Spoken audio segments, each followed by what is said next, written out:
The rain hammered against the boarding house window so hard that Clara Hutchins thought the glass might shatter. And when she opened her door to find Silas Merrick standing there with that familiar predatory smile stretching across his fleshy face, she knew her world was about to shatter right along with it. "Evening, Miss Hutchins," Silas said, his voice thick with something that made her stomach turn. "I think it's time we had ourselves a conversation about your living arrangements." Clara kept her hand firmly on the door, not inviting him inside her small room. It was March of 1882, and she had been renting this cramped space above the general store in Silver Creek, Colorado, for nearly 8 months. The room was barely large enough for a bed, a washstand, and a small trunk that held everything she owned, but it was hers. Or at least, it had been. "My rent is paid through the end of the month, Mr. Merrick," she said, keeping her voice steady despite the way her heart hammered against her ribs. "I dropped the payment in your lockbox 3 days ago." Silas stepped closer, and she could smell the whiskey on his breath. He was a heavy-set man in his late 40s with thinning hair and hands that were always slightly damp. He owned half the buildings on Main Street, including the boarding house where Clara lived, and the dress shop where she worked as a seamstress. "Now, Clara, you know that is not what I want to discuss," he said, reaching out to touch the door frame, effectively blocking her exit. "A beautiful woman like you, all alone in this rough town. You need someone to look after you properly. I could make things very comfortable for you. Better room, better position at the shop, maybe even some nice dresses of your own instead of always making them for other ladies." Clara felt the familiar surge of anger and fear that came every time Silas made one of his increasingly bold suggestions. This had been going on for 2 months now, ever since his wife had died of pneumonia. At first, his comments had been subtle enough that she could pretend not to understand them, but lately he had become more direct, more insistent.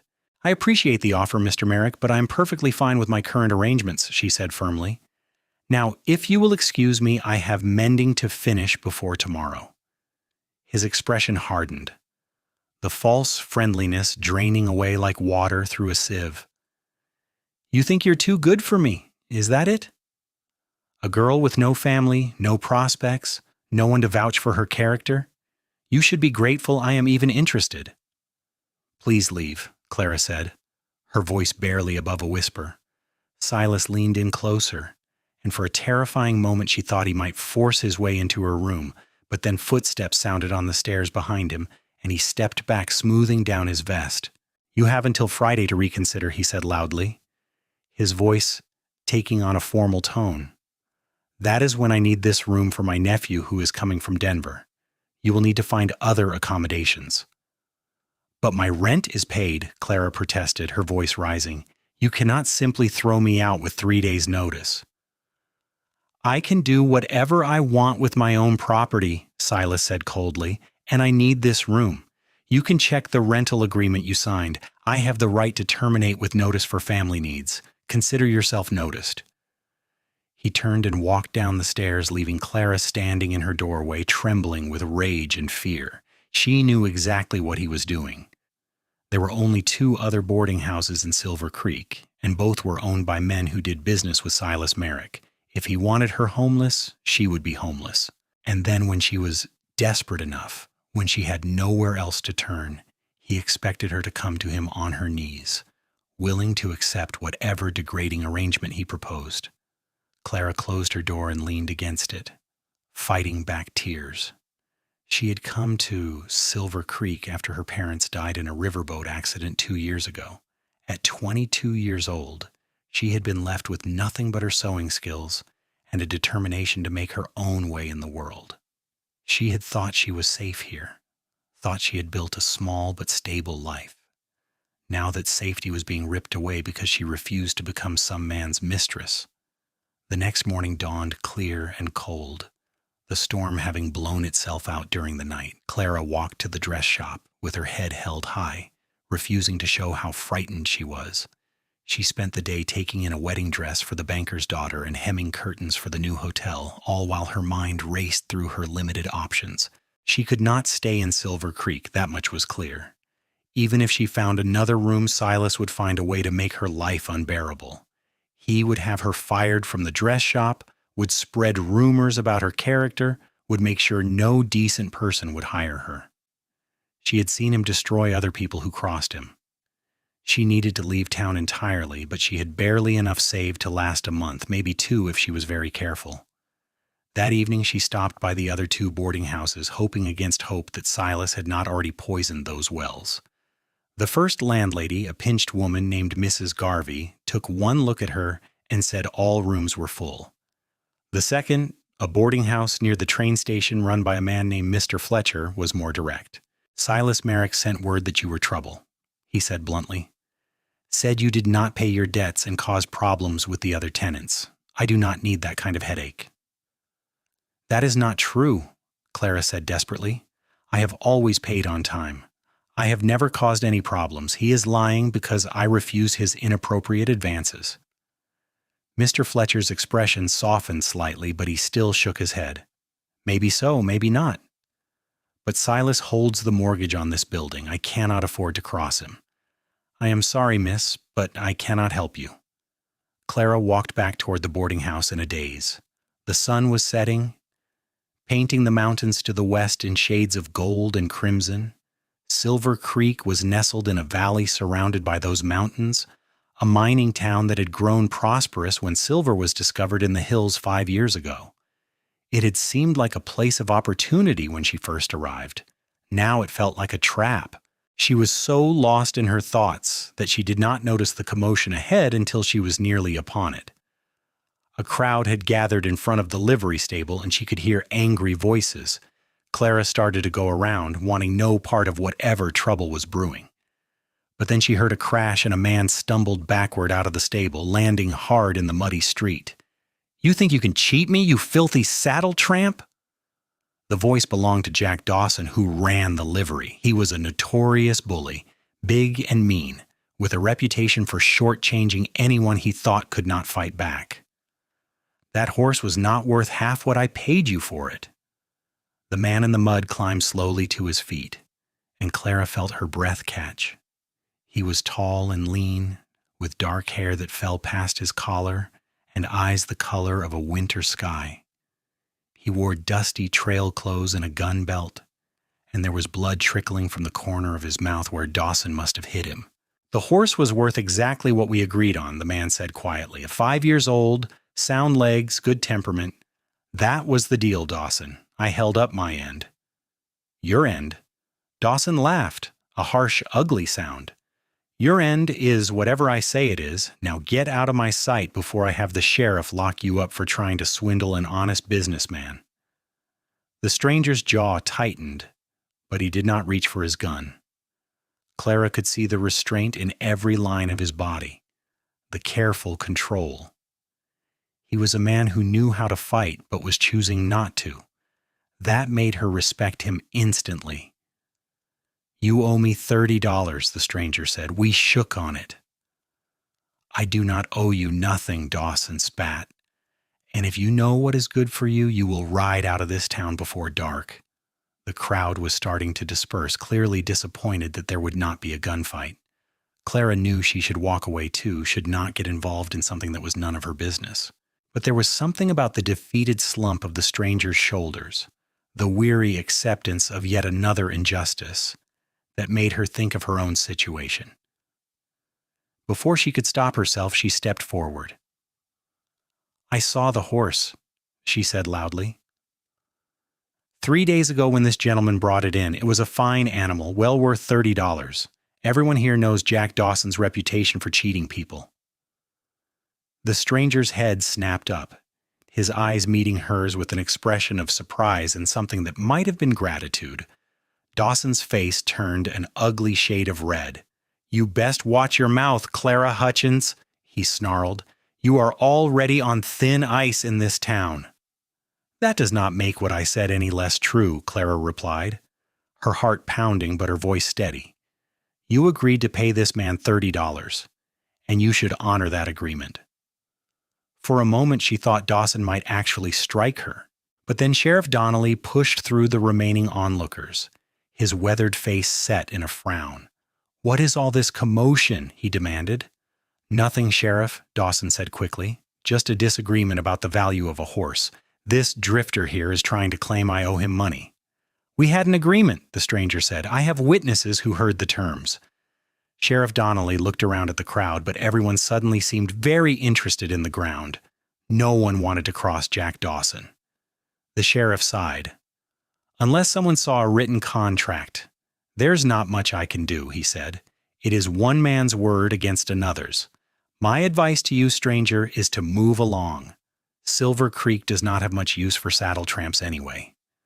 The stranger's hands clenched into fists, but he nodded. Yes, sir, he said quietly. He cast one more look at Clara, tipped his hat, and began walking toward the edge of town. Clara watched him go, feeling sick.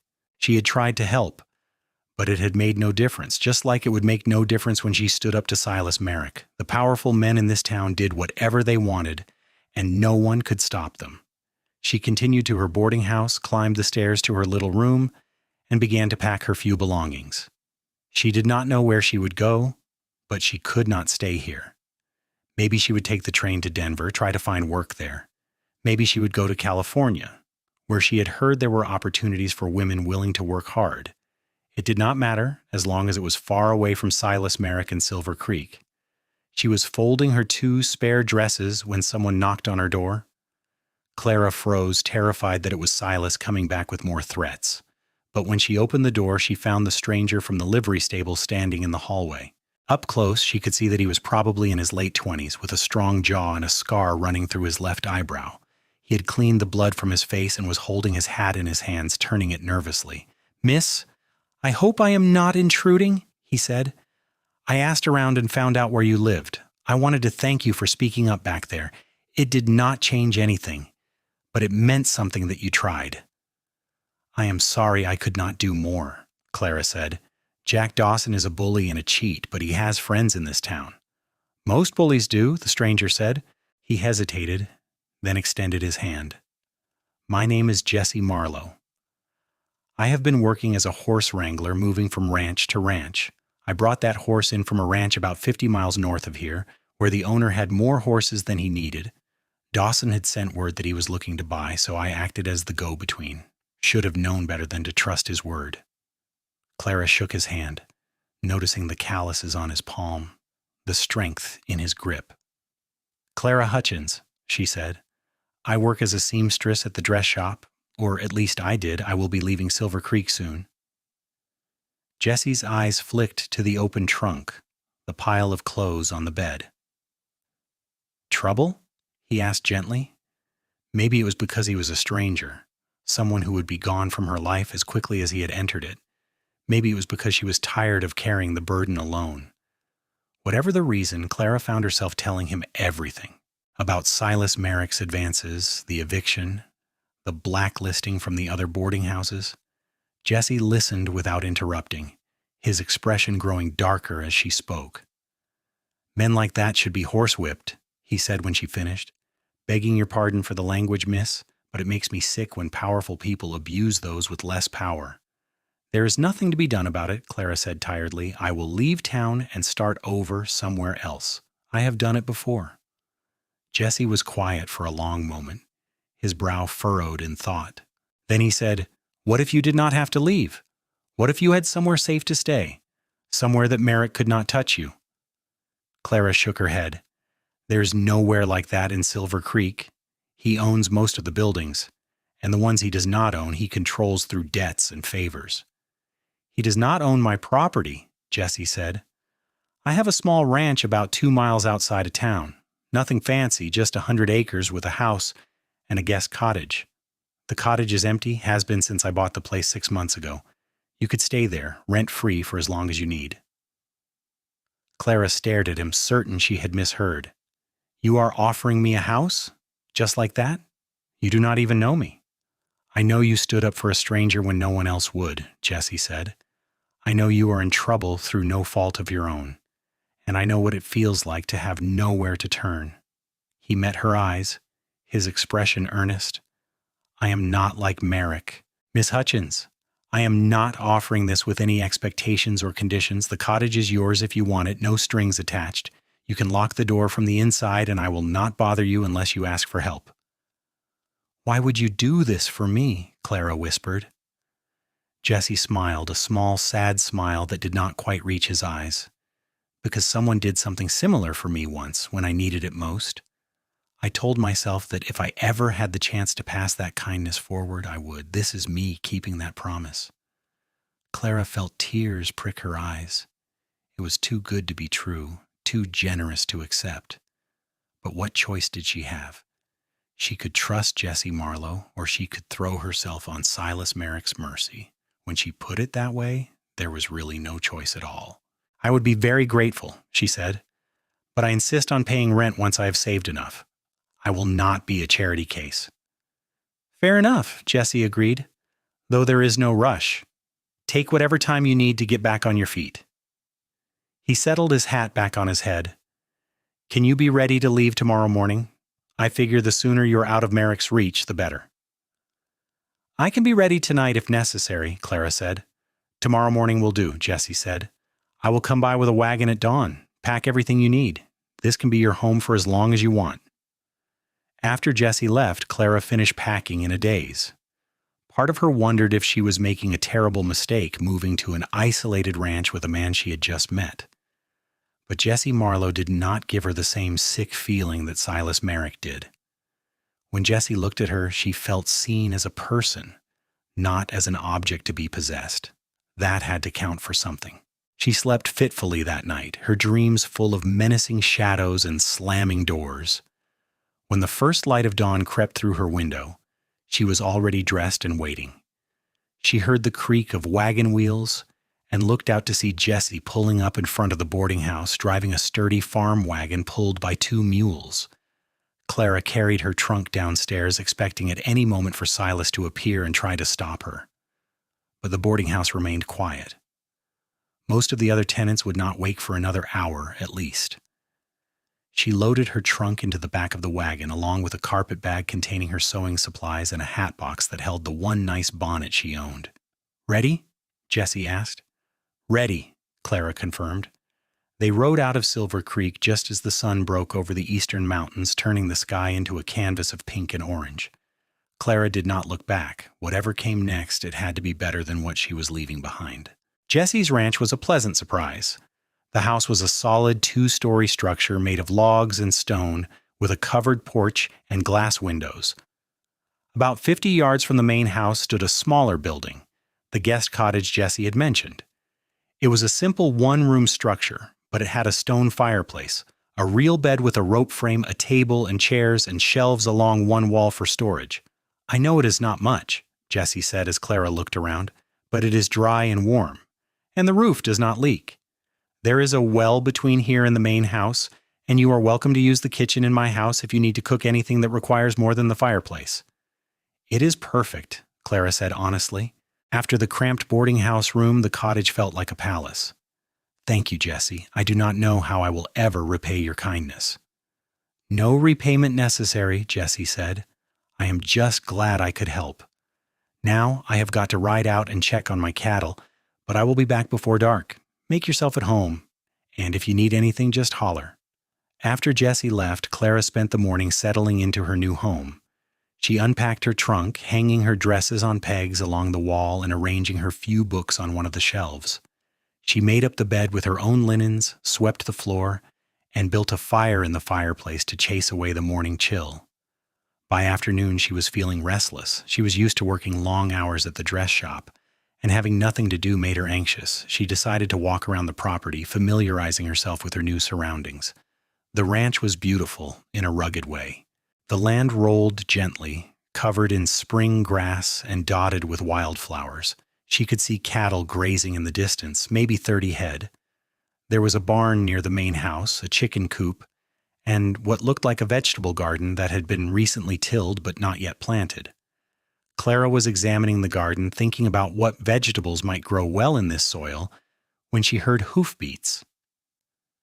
She looked up to see Jesse riding toward her on a rangy bay horse. He swung down from the saddle with easy grace. "Finding everything all right?" he asked. "Everything is wonderful," Clara assured him.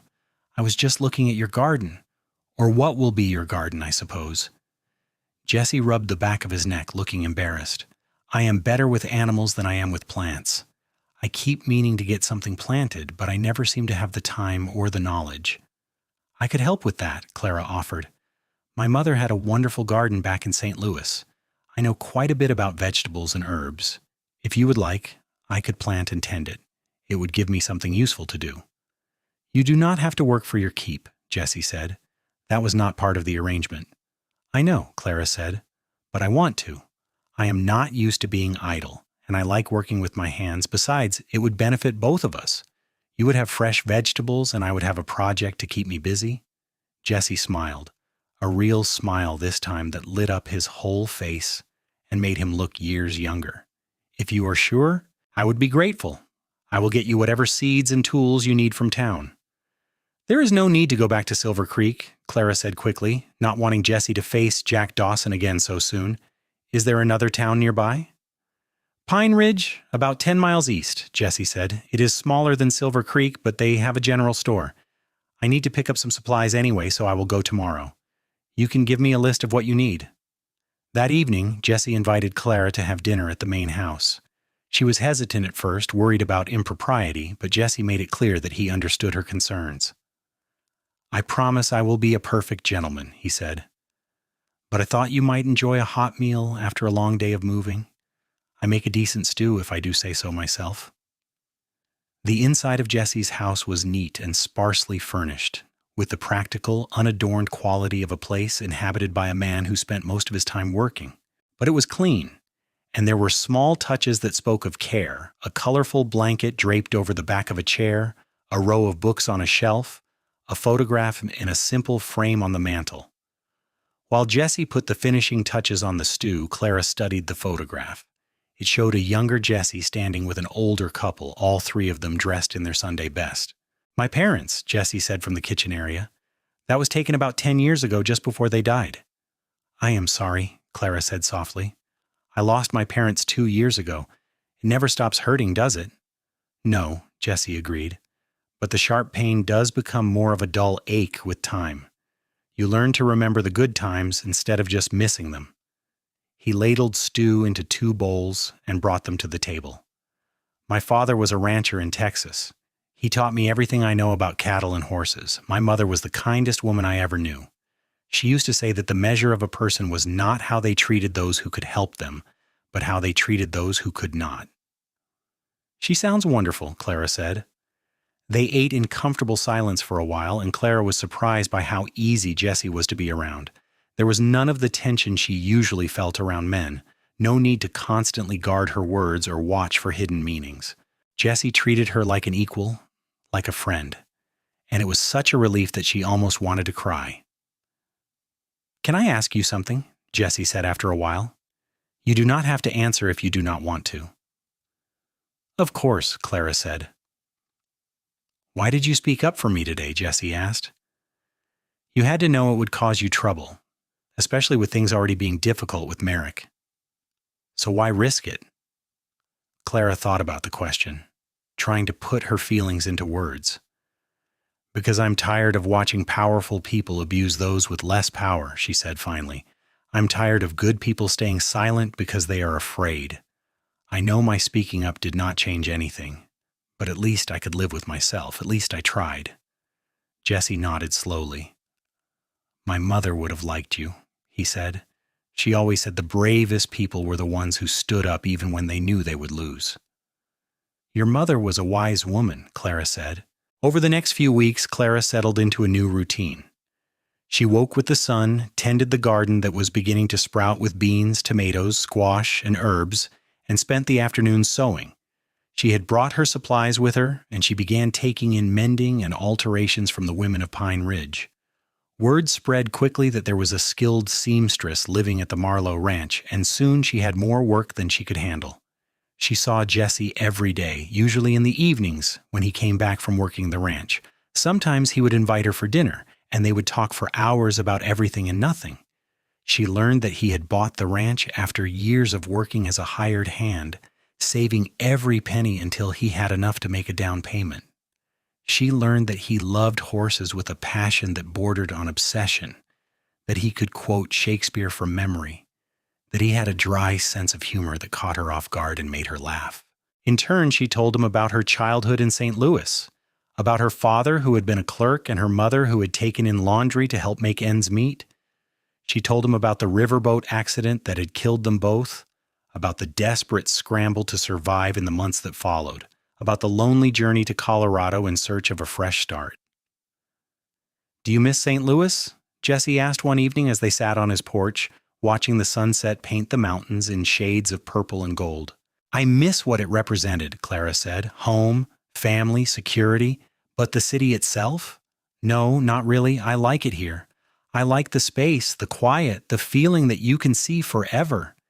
In the city, everything felt closed in, like the buildings were pressing down on you. Here, I can breathe." "I know what you mean," Jesse said. "That is why I wanted my own place. When you work for someone else, you are always at their mercy. But when you own your own land, when you build something with your own hands, no one can take that away from you." "Except the bank," Clara said with a small smile. Jesse laughed. "Except the bank," he agreed. "But I make my payments on time every month. This land is going to be mine free and clear, no matter how long it takes." As spring turned into summer, Clara found herself thinking about Jesse more and more. She noticed the way his eyes crinkled when he smiled, the gentle way he handled his horses, the quiet strength in everything he did. She noticed how safe she felt around him, how she looked forward to their evening conversations, how empty the cottage felt when he was gone.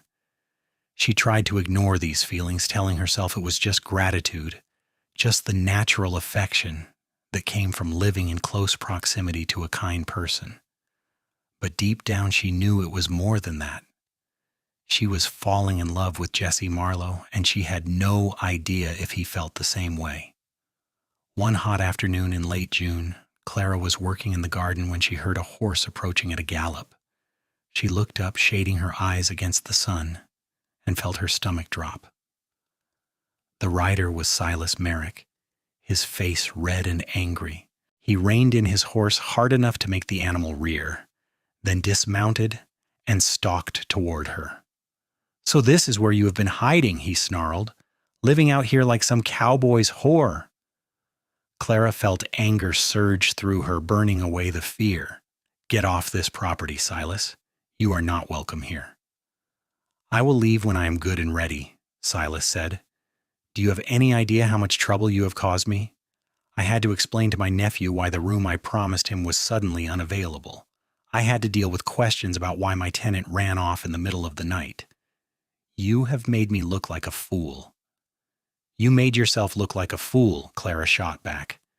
"And worse than a fool. You are a predator who tried to use his power to force a woman into a degrading arrangement. I am glad I am rid of you." Silas's hand shot out and grabbed her arm, his fingers digging into her flesh hard enough to bruise. "You do not get to speak to me that way. You are nothing. Clara Hutchins, a nobody from nowhere with no one to protect you.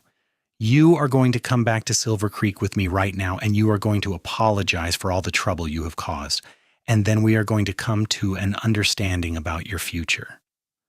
"Let go of me," Clara said, trying to pull away.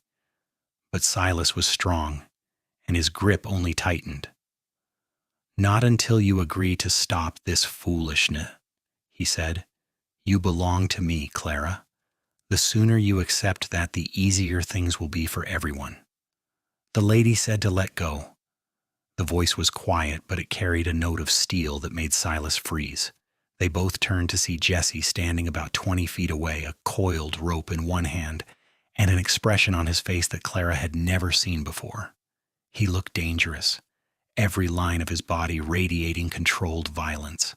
"This is none of your business, Marlowe," Silas said, but he released Clara's arm. "This is between me and Miss Hutchins." "Miss Hutchins is a guest on my property," Jesse said, moving closer. "That makes it my business. And I heard her tell you to leave, so I suggest you get back on your horse and ride out of here before I forget my manners." "You think you can threaten me?" Silas blustered. "I have friends in this territory, important friends. I could make things very difficult for you." "You could try," Jesse said mildly, But I own this land free and clear, I pay my bills on time, and I have never cheated anyone. You, on the other hand, have a reputation for dishonest business practices and for preying on vulnerable women. So go ahead, Silas. Try to make trouble for me. Let's see whose reputation survives the scrutiny. For a moment, Clara thought Silas might actually try to fight.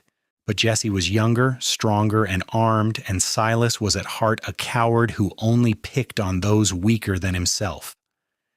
He backed toward his horse, his face purple with rage. "This is not over," he spat. "You have not heard the last of me. If I see you on my property again without an invitation, I will have you arrested for trespassing," Jesse said. "And if you ever lay hands on Miss Hutchins again, I will do a lot worse than that. Do we understand each other?" Silas hauled himself into the saddle and kicked his horse into a gallop, sending a spray of dirt into the air as he rode away. Clara watched him go, trembling with reaction. When he was out of sight, she turned to Jesse. "Thank you," she said. "I do not know what would have happened if you had not come along." Jesse dropped the rope and was at her side in an instant, his hands hovering near her but not quite touching, as if he was afraid she might break. "Did he hurt you?" he asked, his voice tight with suppressed fury. "Just my arm," Clara said. "Nothing serious." "Let me see." Gently, Jesse pushed up the sleeve of her dress. There were already bruises forming where Silas had grabbed her, dark purple marks in the shape of fingers. Jesse's jaw clenched, and Clara saw his hands curl into fists. "I should have hit him," Jesse said. "I should have beaten him until he could not stand." "I am glad you did not," Clara said. "He is not worth you getting in trouble. And you were right about his reputation. Everyone knows what kind of man he is. Fighting him would only drag you down to his level." Jesse took a deep breath, visibly forcing himself to calm down.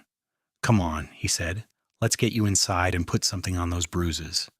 In the cottage, Jesse carefully cleaned the scratches on Clara's arm, where Silas's nails had broken the skin, then wrapped it in a cool compress to help with the swelling.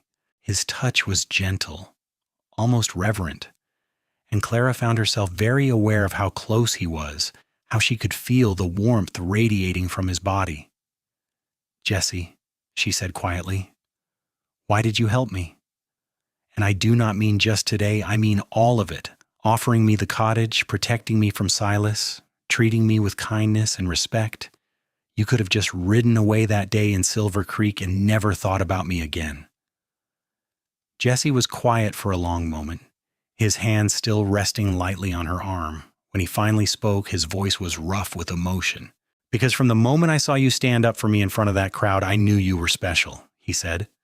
"Because every day I spend with you makes me admire you more. Because somewhere along the way I stopped thinking of you as my guest and started thinking of you as the best part of my day.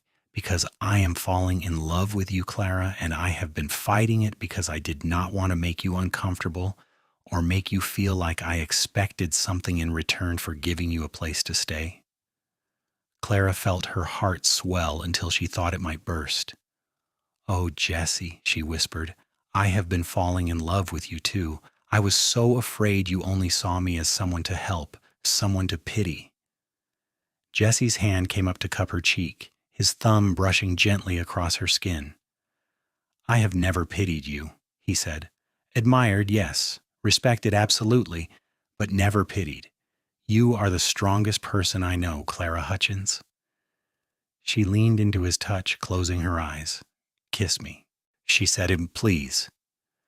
Jesse did not need to be asked twice. He leaned in slowly, giving her every chance to change her mind. And when their lips finally met, it was like coming home.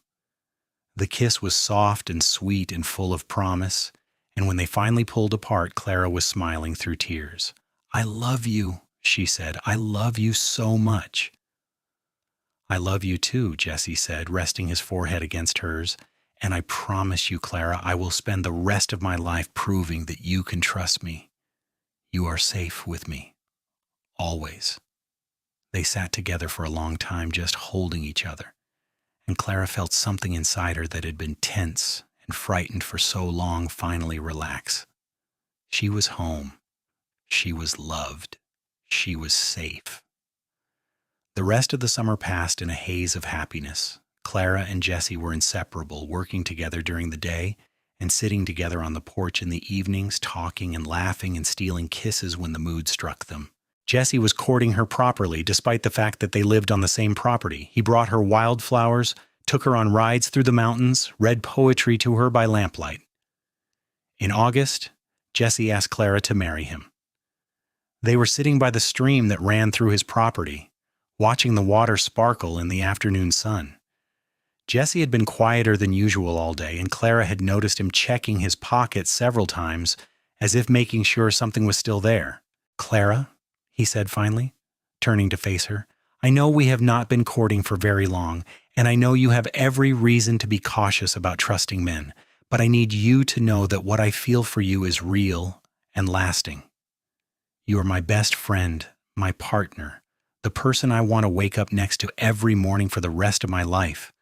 So I am asking you, Clara Hutchins, will you marry me?" He pulled a ring from his pocket, a simple gold band with a small diamond. "It was my mother's," he said.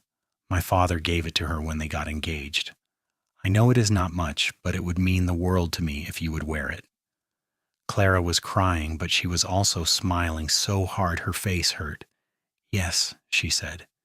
"Yes, yes, 1,000 times yes. I would be honored to wear your mother's ring and to be your wife." Jesse slipped the ring onto her finger, and it fit perfectly. Then he kissed her, and Clara thought she might die from happiness. She had gone from having nothing, from being alone and frightened and desperate, to having everything she had ever dreamed of. It felt like a miracle. They were married in September in a small ceremony at the church in Pine Ridge. Clara wore a dress she had made herself, simple white cotton with lace at the collar and cuffs. Jesse wore a new suit, and he looked so handsome that Clara forgot to breathe for a moment when she first saw him standing at the altar. The ceremony was attended by a handful of Jesse's friends and neighbors, good people who welcomed Clara warmly into their community. The one dark spot was that several people from Silver Creek had been invited but declined to come, clearly still under Silas Merrick's influence. But Clara did not care.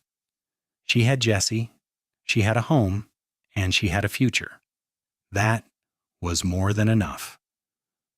After the wedding, they had a small celebration at the ranch with food and music and dancing under the stars. As Clara waltzed with her new husband, his arms strong and steady around her, she thought about how much her life had changed in just 6 months. She had gone from a desperate woman facing homelessness and harassment to a wife, a homemaker, a partner in building a life with someone who loved and respected her. That night, as they lay together in Jesse's bed, now their bed, Clara traced the scar through his eyebrow and asked him how he had gotten it. "Bar fight when I was younger and stupider," Jesse admitted. "Got between a drunk cowboy and the saloon girl he was harassing. Took a bottle to the face for my trouble." "Of course you did," Clara said fondly. "You have always been the type to stand up for people who need help." "Takes one to know one," Jesse replied, pulling her closer. "We are quite a pair, you and I. A couple of fools who cannot mind their own business." "The best kind of fools," Clara said, and kissed him again. The first year of their marriage was not without challenges. The ranch required constant work, and money was often tight. There were harsh winter storms that tested their endurance, a drought in the spring that made them worry about the cattle, and the endless daily grind of chores and repairs and hard labor. But through it all, they had each other. When Clara was exhausted from a long day of work, Jesse would rub her sore shoulders and make her laugh with silly stories. When Jesse was stressed about money or sick cattle, Clara would hold him and remind him of all they had accomplished together. They were partners in the truest sense of the word, facing every challenge as a team. In their second year of marriage, Clara discovered she was pregnant. She had suspected for a few weeks, but she waited until she was certain before telling Jesse. She finally shared the news one evening at dinner, watching his face carefully to gauge his reaction. "I am going to have a baby," she said simply. "We are going to have a baby." Jesse's fork clattered to his plate. He stared at her, his mouth opening and closing without sound. Then suddenly he was on his feet, coming around the table to pull her up into a fierce hug. "A baby," he said, his voice thick with emotion. "Clara, we are going to have a baby." "Are you happy?" Clara asked, even though she could already see the answer written all over his face. "Happy does not even begin to cover it," Jesse said. "I am thrilled. I am terrified. I am the luckiest man alive." Their son was born in the spring of 1884, a healthy baby boy with his father's dark hair and his mother's green eyes. They named him Thomas, after Jesse's father. And from the moment Jesse held his son for the first time, Clara knew she had never seen a prouder or more devoted father. Life with a baby was exhausting but also joyful in ways Clara had never imagined. She loved watching Jesse with Thomas, the gentle way he held the infant, the silly voices he used, the fierce protectiveness in his eyes. She loved the way their little family felt complete, the way their house was full of laughter and love. When Thomas was 6 months old, Clara received an unexpected visitor. She was hanging laundry on the line when a carriage pulled up in front of the house. A well-dressed woman in her 50s stepped out, looking around with interest. "Can I help you?" Clara asked, wiping her hands on her apron. "Are you Clara Marlowe?" the woman asked. "Formerly Clara Hutchins?" "Yes," Clara said warily. "Who are you?" "My name is Margaret Donnelly," the woman said. "My husband is the sheriff in Silver Creek. I have come to speak with you about Silas Merrick."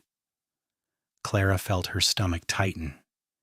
She had not heard anything about Silas in months, not since he had tried to confront her at the ranch. "What about him?" she asked. "He's being brought up on charges," Margaret said. "Several women have come forward with complaints about his behavior. Harassment, threats, attempted assault. The prosecutor is building a case against him, but it would be much stronger if you were willing to testify about what he did to you." Clara's first instinct was to refuse. She had put that chapter of her life behind her, and she did not want to dredge it all up again. But then she thought about the other women, the ones who might still be suffering under Silas's abuse. She thought about how alone and frightened she had been, how grateful she would have been if someone had stood up for her. "I will testify," she said. "Tell me when and where." The trial took place in Silver Creek 3 months later. Clara was nervous as she took the stand, very aware of Silas glaring at her from the defense table. But then she looked at the gallery and saw Jesse sitting in the front row, Thomas in his arms, and his presence gave her strength. She told her story clearly and calmly, detailing Silas's unwanted advances, the eviction, the confrontation at the ranch. Other women testified too, sharing similar stories of harassment and threats. By the time the prosecution rested, there was no doubt in anyone's mind that Silas Merrick was guilty.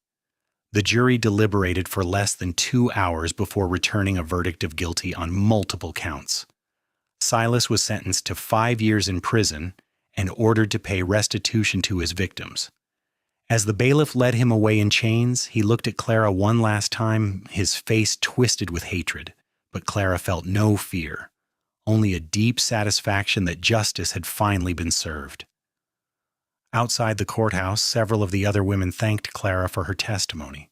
One of them, a young woman named Sarah, who had been driven out of her job at the dress shop, hugged her tightly. "I was so afraid to come forward," Sarah said. "But when I heard you were testifying, I found the courage to do it too. Thank you for being brave." "We were all brave," Clara said, "and we were all stronger together than we ever could have been alone." On the ride home, Jesse reached over and squeezed her hand. "I'm so proud of you," he said. "What you did today took real courage." "I learned from the best," Clara said, smiling at him. "A certain cowboy once taught me that the measure of a person is how they treat those who cannot help them. I am just trying to live up to that standard." The years passed peacefully. The ranch prospered, helped by Clara's careful management of their money and Jesse's hard work. Thomas grew into a bright, energetic boy who loved horses as much as his father did. When he was 3, Clara gave birth to a daughter they named Rose, who had Clara's red hair and Jesse's blue eyes. 2 years after that, another son arrived, Samuel, who was quieter and more thoughtful than his siblings. Clara never stopped being grateful for the life she had built with Jesse. Every morning when she woke up next to him, Every evening when they sat on the porch watching their children play, she remembered how close she had come to losing everything. She remembered the fear, the desperation, the feeling of having nowhere to turn. And then she looked at her husband, her children, her home, and she marveled at how much could change in such a short time. Jesse was equally grateful. He told Clara often how she had transformed his life, how the ranch had gone from being just a piece of property to being a real home once she was in it. He loved watching her with their children, loved the sound of her laughter, loved the quiet moments they stole together when the children were asleep. On their 10th wedding anniversary, Jesse took Clara back to the stream where he had proposed. The children were being watched by neighbors for the evening, and they had the whole afternoon to themselves. "Do you remember what I said to you here?" Jesse asked as they sat on the bank, their feet dangling in the cool water. "You said I was your best friend and your partner," Clara recalled. "You said you wanted to wake up next to me every morning for the rest of your life." "I meant every word," Jesse said. "And 10 years later, I can tell you that the reality has been even better than I imagined. You are still my best friend, Clara. You are still my partner. And I still feel lucky every single day that you said yes." Clara leaned her head on his shoulder. "I am the lucky one," she said. "You saved me, Jesse, not just by giving me a place to stay, but by showing me what real love looks like, by treating me with respect and kindness and patience, by being exactly the man I needed when I needed him most." "We saved each other," Jesse said. "You gave me a family, a reason to work so hard, a purpose beyond just surviving. You made my house a home." They sat together until the sun began to set, painting the sky in brilliant shades of pink and gold. Then they walked hand in hand back to their house, where their children were waiting for them, where the lamps were lit and the table was set and everything was warm and welcoming. That night, as Clara tucked Rose and Samuel into bed and listened to Thomas practice reading in his room, she thought about the young woman she had been all those years ago. That frightened, desperate girl would never have believed that this life was possible. She would never have imagined that refusing Silas Merrick's advances, as terrifying as it had been at the time, would lead to finding her true home. But standing there in the doorway, watching her daughter's eyes drift closed and hearing her husband's footsteps on the stairs, Clara knew with absolute certainty that every hardship, every moment of fear, every difficult choice had been worth it. Because those challenges had led her here, to this family, to this love, to this life that was more beautiful than anything she could have dreamed. Years continued to pass, and the Marlowe family grew and thrived. Thomas eventually took over much of the ranch work, proving to have his father's gift with horses. He was a natural horseman, able to gentle even the wildest Mustang with patience and skill. Rose became an accomplished seamstress like her mother, and together they started a small business making wedding dresses for brides throughout the county. Samuel surprised everyone by showing an aptitude for numbers and eventually went to Denver to study accounting, though he came home every summer to help with the ranch. As Jesse and Clara grew older, they often sat on their porch in the evenings watching the sun set over the mountains and reflecting on the life they had built together. Jesse's hair had gone gray at the temples, and Clara's hands showed the wear of decades of hard work, but their love for each other had only deepened with time. "Do you ever think about what might have happened if I had not spoken up for you that day?" Clara asked one evening. Jesse considered the question. "I think about it sometimes," he admitted. "If you had not stood up for me, I probably would have left Silver Creek and never come back. I would have missed out on everything that made my life worth living. So yes, I think about it. And every time I do, I thank God that you were brave enough to speak when no one else would. And I thank God that you were kind enough to offer help when I needed it most," Clara said. "We found each other at exactly the right time, did we not?" "We did," Jesse agreed. "And I would not change a single thing about our story, even the hard parts, because all of it led us here." When Jesse was 62 and Clara was 59, they celebrated their 40th wedding anniversary surrounded by their children, their grandchildren, and a community that had come to respect and love them both. Thomas had married a rancher's daughter from Pine Ridge, and they had 4 children of their own. Rose had married a school teacher, and they had twin boys. Even Samuel, who had stayed in Denver, came home for the celebration with his wife and their infant daughter. At the party, Thomas stood up to give a toast. "To my parents," he said, his voice thick with emotion, "who taught us that true strength comes from standing up for what is right, even when it is hard. Who showed us that real love is built on respect, trust, and partnership. Who gave us a home full of laughter and warmth and unconditional acceptance. We love you both more than words can say, and we hope to be even half the people you are." Clara wiped away tears as Jesse squeezed her hand under the table, looking around at all the faces of the people they loved, at the home they had built, at the legacy they were leaving behind. She felt a profound sense of peace. She thought about that terrified young woman who had packed her belongings all those years ago, certain that her life was falling apart. If she could go back and talk to that woman, she would tell her that sometimes what seems like an ending is actually a beginning. She would tell her that the hardest moments often lead to the greatest blessings. She would tell her to have faith, to stay strong, and to never stop standing up for what is right. But most of all, she would tell her that love, true love, is worth waiting for. That somewhere out there, there is a cowboy with kind eyes and a generous heart who will see her worth and treat her with the respect she deserves. That home is not a place, but a person.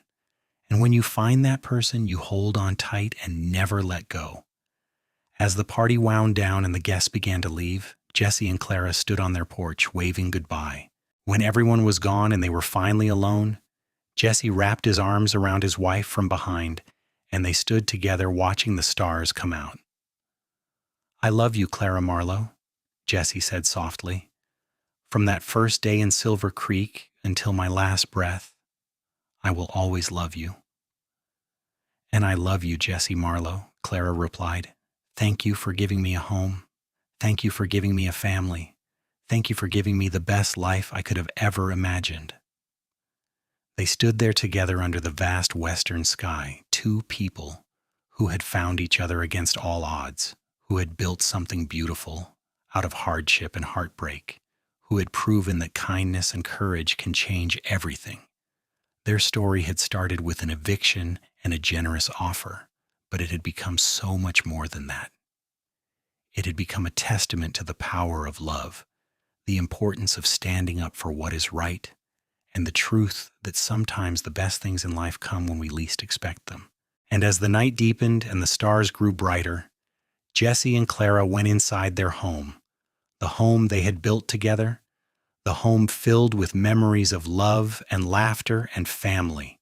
They climbed the stairs hand in hand, just as they had done every night for 40 years, and they fell asleep in each other's arms, grateful for every moment they had been given, knowing that their love story would live on in the hearts of their children and grandchildren for generations to come. The end.